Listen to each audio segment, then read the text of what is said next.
Hello everyone, and welcome to another episode of Healing Conversations.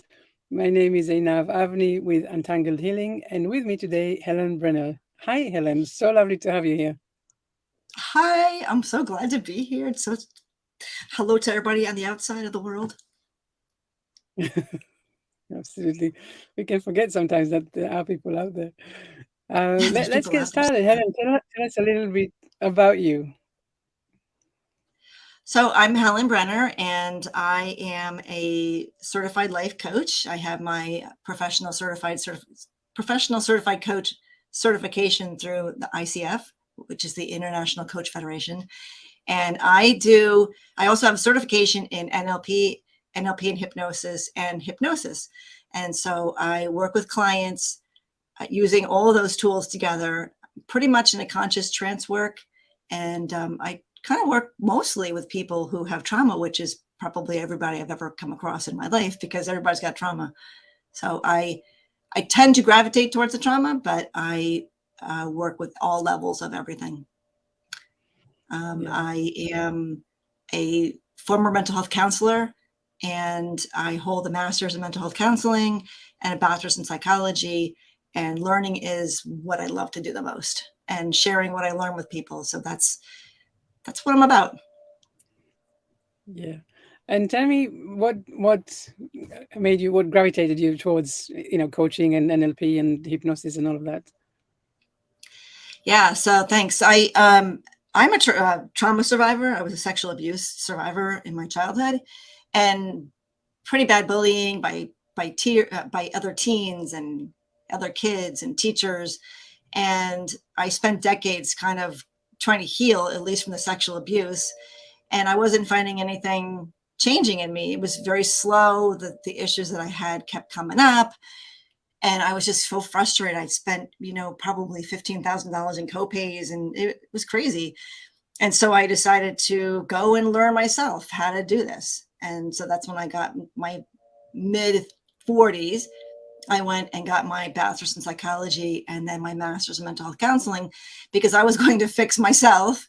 And then I did my field work, and kind of coincidentally, I found NLP at the same time my fiance had passed away while I was trying to go through a divorce. So I was still married in a very big, expensive legal battle to get divorced. And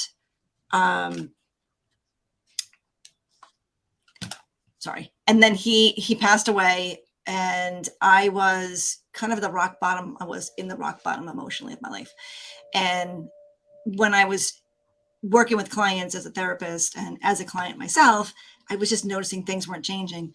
And then I came across NLP and hypnosis, and was, through the training, was blown away by the changes in me, more than the other people in the class, so much because I was bringing such heavy things. I was bringing sexual abuse and bullying and being a widow and the divorce and all that into it. And I was shifting and clearing and changing so dramatically and so quickly and so permanently. I was blown away. And I had written down that I wanted to be a coach, NLP and hypnosis, probably about 2 or 3 months before he died. And so I came across two of the three, the hypnosis and the NLP. And so then I started looking into coach. And through a therapy to coach Facebook group, people were talking about IPEC. And I looked it up and I joined IPEC. And so I went to the training for that. And it just took everything and it brought it all together in one big, humongous, amazing package. And so now I'm finally to the place where not only have I made the changes in my life that were never changing, I'm bringing that to people. And yeah, I mean, anybody, whether you're a trauma survivor or just somebody who's working on building their business, what I do and the way we do it is just so impactful. So that's where I do what I do.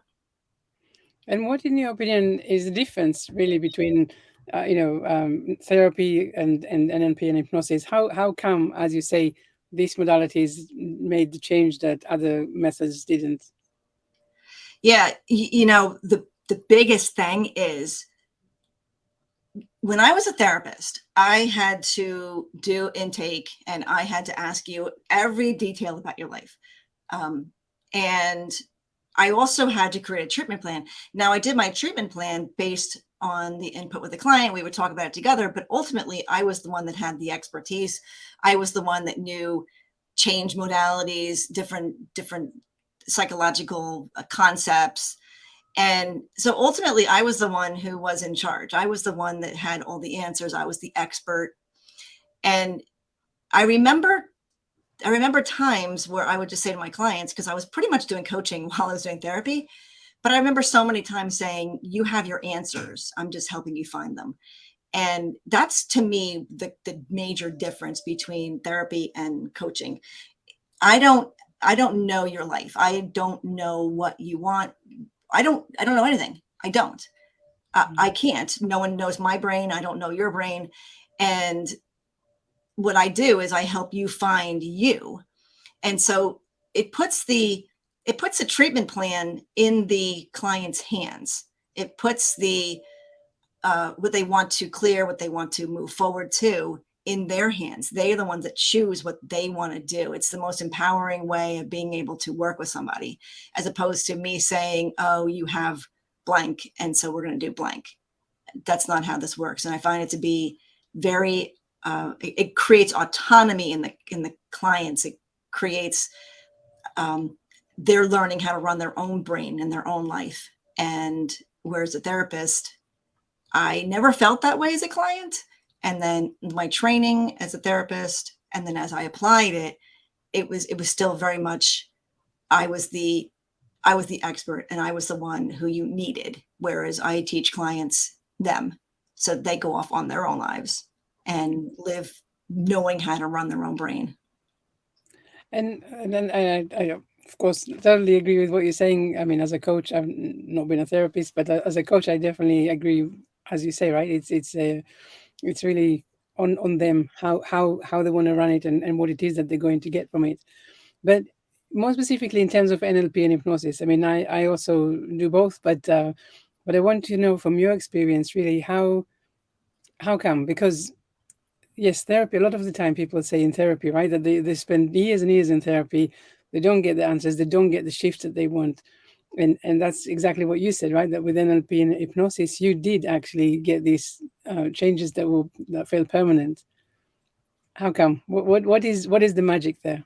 The magic with NLP and the magic with hypnosis, and the magic of NLP in hypnosis, is that we're out of the conscious mind, we're out of the conversation mind, and we're into the part of the brain where all the learning happens in the first place, the unconscious mind. I spend my time in the visual, what they see in their mind's eye. When if you can look around your room and see your first car, that's the mind's eye. And the mind's ear, if it's internal dialogue or sounds or voices. People might be a musician and say, I have a song in my head. That's the auditory channel. And the kinesthetic, which is the feeling channel. And that's where I always say to my clients, or my kids, even me, if the brain can't get to you through up here, it's going to get to you here. It's going to get you through the anxious feelings, the depressive feelings, the ulcers, the sweaty palms, and all that stuff. And so when I work with clients, I work in that channel. That's where we learn, especially in the first, 0 to almost 10 years of our lives. We learn in the hypnotic state. We don't really have that. The reality and fantasy don't really come together yet until you're late, almost 10 years old. And so if that's the place where we have all these things that we've learned, then that's the place we need to go and clean it out. So I find that when I work with people in that channel, it's getting to the foundation. It's getting to the 90% of the brain's work is out of our conscious awareness. And that's where the secret is. You can journal to do some visualization, but to go backwards, all it's doing is pretty much encoding what it already knows. So that's the secret of it, the NLP, which is neuro-linguistic programming.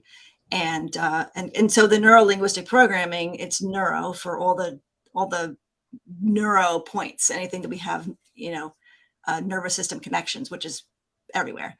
And then linguistic, which is the language we use, the body language, the tone of our voice, what we say, words we choose. And then programming is pretty much patterns. So it really is like neurolinguistic patterns and repatterning. So we're taking things that are done and saying, we don't need this anymore, or I want more of it. And we do that in the area of the brain where it learns the best. And it's so empowering. It really is when we repeat to people, when we notice that they say a word, for example, and we repeat it back to them, and they're like, "I never said that," and Right. When you bring that out of and into the conscious awareness, then they can really see, they have a bigger understanding of actually what is going on within them. I totally agree. So powerful. Yeah. Um, And with language, if you use a word, I find it interesting that you said that, because if they use a word and then we share that word back to them, I immediately say, how did that resonate with you? In other words, what did you see, hear, or feel with that word? Because the brain shows that word, what's going on behind it? And then you can get so much more gold from just those words. hmm. And that leads me to the next question, really. So, what does a normal session, or there is no normal, but a typical session looks like with you? How do people find you? How do they know what to expect? How do you guide them, in the session and through the change that they're hoping to get? So my sessions they're not typical. Um, I do use a well-formed outcome, but I don't do it in a way that what I do is I have the clients pretty much take meditative breaths, relax. And we talk in the beginning about kind of what's going on, what they want to change, what they want new, what they want to resolve. And we kind of had that in mind a little bit. And then I have them take some deep breaths and close their eyes and go inside and notice, when I say inside, everything that's behind out here, and notice, what comes up, what their brain shares with them. They might get a visual of something, they might start feeling a feeling, or they might be hearing something. And so then we go with that. Okay, why is that important to you right now, brain? Why are you bringing that up right now? And so then we go from there. It's pretty much what you give me to the next step, what you give me, then the next step, what you give me the next step. And so it's a lot of inner work. Also, I do eye movement immersions, which is using the eye movements to be able to create and change and resolve learning in the brain. So people will look to their future when they are looking to do something. They will look to their past when they are recalling something, and sometimes they will recall something in the future. For example, I went through divorce, and I would say, God, I spent so much money in my divorce. Now I'm looking at my future. So I would actually have the client take that and follow it with their eyes and move it over to the past, and then take a deep breath, so that they have a relationship with it, and it puts it not in the future, but in the past. So it's kind of, it's the eyes are the direct link to the mind. The eyes and the nose are a direct link into the brain. And so when you can manipulate that visual field the way they want it to be. Do you want that anymore? No, I'm going to get rid of that. Oh, cool. Brain's like, I didn't want that anymore anyway. And so it's a very neurological way of being able to process information, if that makes sense, I hope. It definitely makes sense to me, and I'm sure it does to others. Although I'm sure there's also a lot of curiosity, because it does sound, kind of mysterious, right? I mean, people don't necessarily realize that the eye movement represents future or past, or if it's Right. if it comes from the emotions or not. So I'm sure that people hearing it now, it does make them think about how do I do things, how do I, Yeah. yeah, how do I use my eye accessing. And um, it's important for people to watch these things and say, they don't need to know what I do. Right? They don't need to know the bones of it. They don't need to know the education behind it. yeah. They just need to know that I know what it is, and that I will guide them into doing it. So they may not be aware, and that's okay, because I'm the one on the other side being aware for them.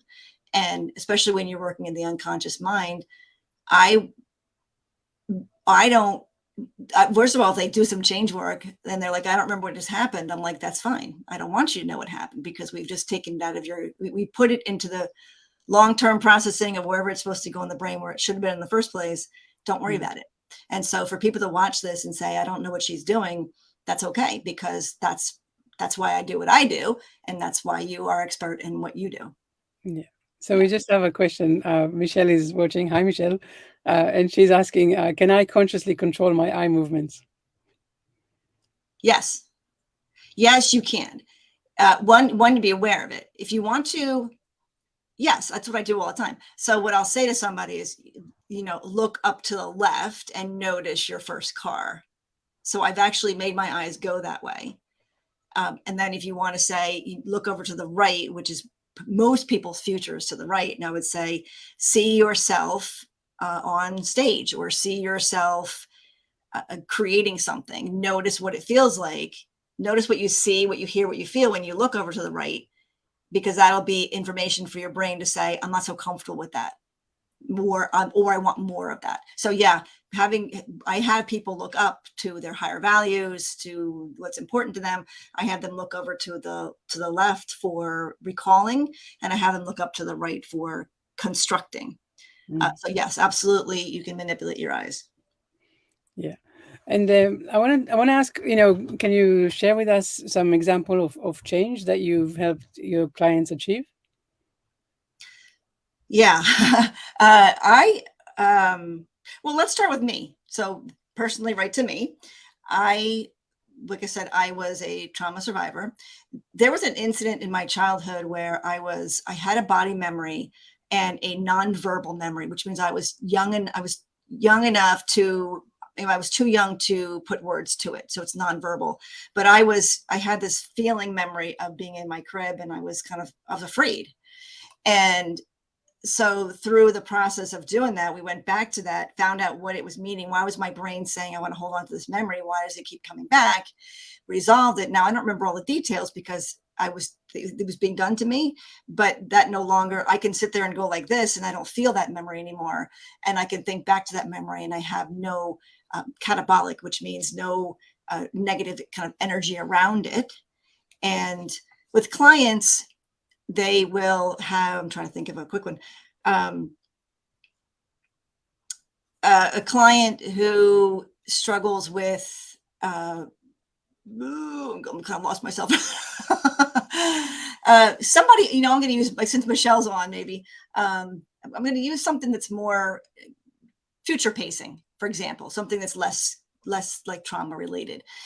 Somebody who wants to see what they want to do, they're not really sure. So I have them look over to the right and, what do you see yourself doing? Well, I see myself on stage. Well, reach up there and bring it down in front of you, and then take a deep breath. And what do you notice about that? Oh, it's too close to me. So then I will have them kind of move it away or manipulate it in their eye field to be able to get more information about that. And then you can move it over to the past so that the brain says, oh, we've already done that. So the brain doesn't have a concept of time. And so everything that we can do, we can do on a timeline and manipulate it around to where you want it to be. Do you want something that you were very successful in the past being utilized in the future? Well, you can take it and drag it and expand it so that it's not just in your past, but it's all the way into your future, and you have this big thing. I've helped clients resolve very traumatic childhoods, abuse, and very, very bad, use your imagination, relationships where they are no longer living in those memories, that they are able to talk about it, to be around their family members, to be in situations and not have any kind of response to it like they used to in the past. So that frees them up to develop healthier relationships, to be able to know, why I was in a relationship. Because if we grew up in a bad relationship with a family, we're likely to mirror that in the relationships going forward.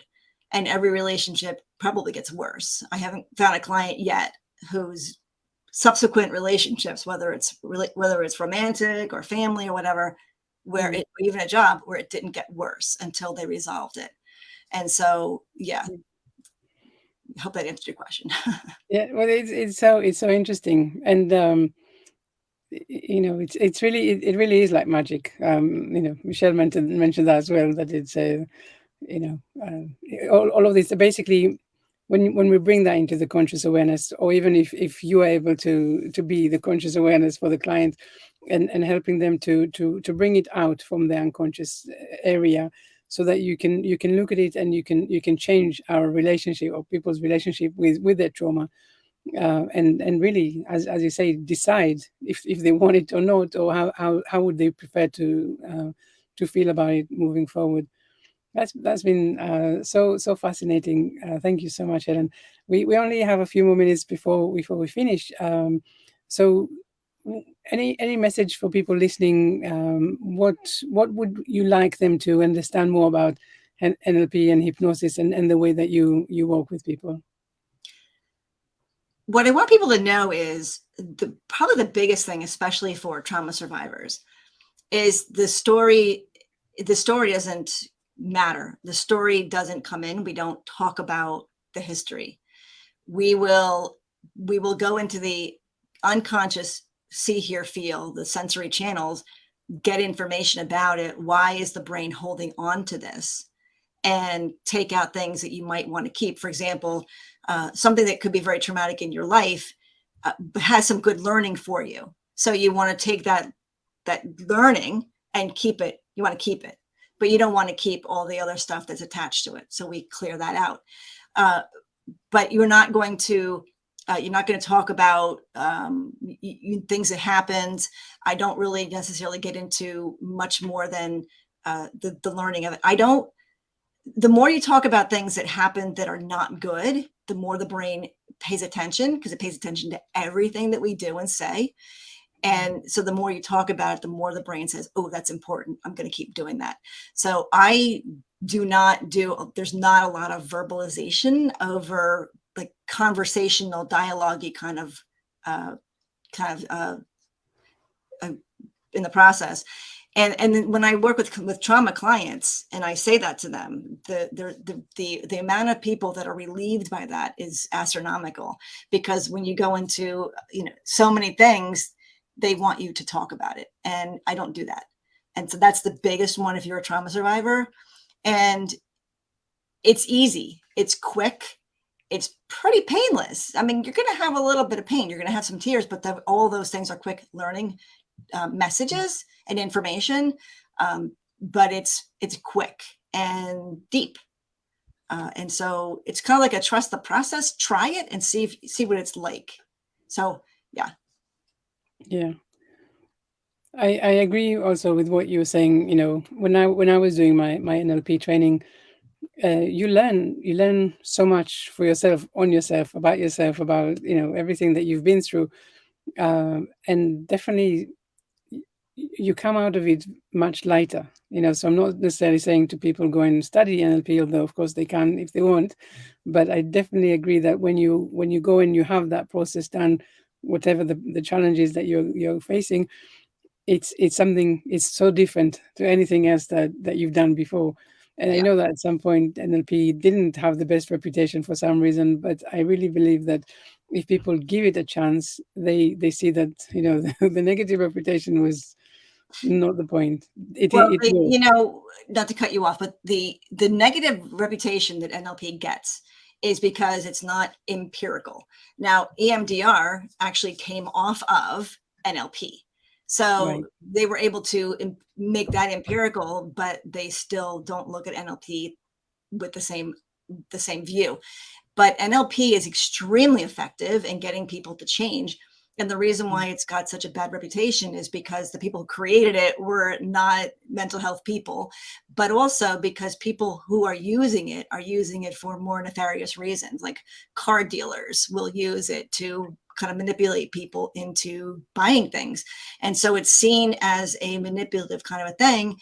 But if you can manipulate someone to buy a car, you can more easily manipulate them into something they want better in their lives. And I think that NLP I think that the view of it is changing. It's always been effective, but Yeah. it's just got and again, the word programming, I think also probably didn't help that, because it feels like you're when you're programming somebody else, you're manipulating them. So I think Yeah. that could be it too. But it's the most powerful thing I've come across, most powerful thing. And I know like cognitive behavioral therapy and, ad nauseum, all those things. And this is the most effective one I've ever come across for myself and for my clients. And I agree. Even, I mean, I also help with my clients, even, do you know what, even when I deal with my daughter, and I notice that she has an always and never kind of, mindset. And so just even being able to pick this up, of course it's not magic, it's, everyone can notice that, but I do. And then I thought, okay, so she doesn't really mean it in this way. It's just the always mindset, and I can look at it and respond to it in a different way. I definitely believe in NLP. Definitely, I've seen, it helps people so much. So, um, Yeah. yeah, And the NLP I do is the NLP in hypnosis, which is created off of NLP. And then I do Emerge, which is an eye movement technique that was created off of NLP in hypnosis, and Milton Erickson's models. So they're more in depth and more specific, where I can actually take specific things and manipulate them, for the client, for the benefit of the client. Yeah. yeah. And so, just maybe finally, before we just say have to go, so I imagine that you work, through the computer as well as face to face. Is that the Yeah, thing? I do. I do Zoom. I do local people, but I mostly do Zoom. And I can be found. I don't know if you want to put that up here or not, but my website has all the information about me. I'm pretty WYSIWYG. What you see is what you get. I write, I blog. I'm working on podcasting, but I mostly work with people over Zoom. I can do this very effectively. I work with people as far as Japan and California and Alaska. So I'm kind of all over the globe.